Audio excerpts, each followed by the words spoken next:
e l'Unitas Sciacca a conquistare il passaggio ai quarti di finale della Coppa Italia d'Eccellenza. I saccensi hanno vinto ai rigori la gara di ritorno con la Pro Favara, penalty necessari in quanto la partita si è conclusa 2-1 per la squadra favarese, così come era finita la gara d'andata per lo Sciacca. Una sconfitta e la conseguente esclusione dalla Coppa Italia per la Pro Favara che va ad aggiungersi al non certo brillante inizio di campionato. Non erano certamente queste le aspettative della vigilia per una Pro Favara che a fine gara viene anche duramente contestata da un gruppo di ultras che, nonostante la partita si sia disputata a porte chiuse per l'impraticabilità della tribuna dello stadio di Porto Empedocle, sono ugualmente riusciti a vedere la gara da postazioni di fortuna. Gioia schiacciacrisi invece per lo Sciacca del nuovo tecnico Davide Boncore, non ancora in panchina e che ha dato disposizioni al di là della recinzione, che approda ai quarti di finale della Coppa Italia e guarda con più positività al campionato. La Pro Favara gioca un bel primo tempo, va avanti con disinvoltura e manifesta in campo tutta la sua supremazia. Gioca, fa girare la palla e crea azioni. Il primo gol arriva al 25esimo con Lucarelli che batte Riccio al termine di un'azione portata avanti da Lupo e rifinita da Ficarrotta. Da segnalare anche il palo che 5 minuti prima aveva colpito lo stesso Lucarelli. L'Unitas Sciacca subisce l'azione della Pro Favara e non riesce mai ad impensierire la retroguardia favarese. Nella ripresa arriva la seconda rete. Al 10° raddoppia Retucci su azione d'angolo.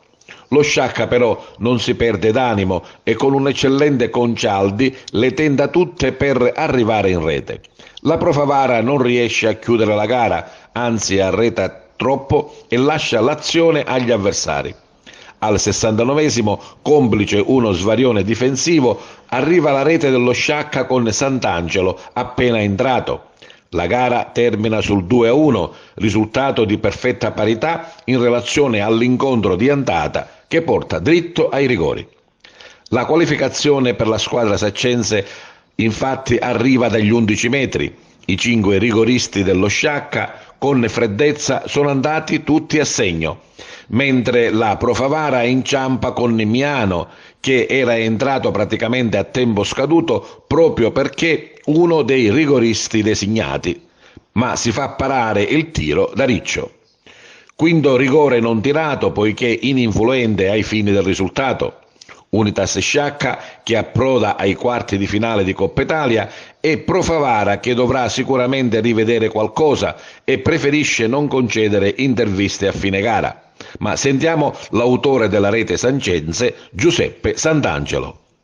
Lo Sciacca ci ha creduto fino all'ultimo, nonostante sotto di 2 gol ha reagito benissimo, ha riportato il risultato alla parità e poi nella giostra dei rigori passa il turno di Coppa Italia. Sì, sapevamo che affrontavamo una squadra avvelenata perché anche loro venivano da un risultato negativo domenica, quindi mercoledì era una partita di rivalsa per tutti, quindi era importante fare il risultato. Siamo stati bravi che alla fine ci siamo creduti fino alla fine, il gruppo è sano, questo vi fa capire che lavoriamo bene, siamo uniti, quindi fino a quando l'arbitro non fischia le partite non finiscono e poi ci siamo giocati alla lotteria dei rigori che è una lotteria, quindi siamo stati fortunati e bravi noi e poi siamo passati noi col turno.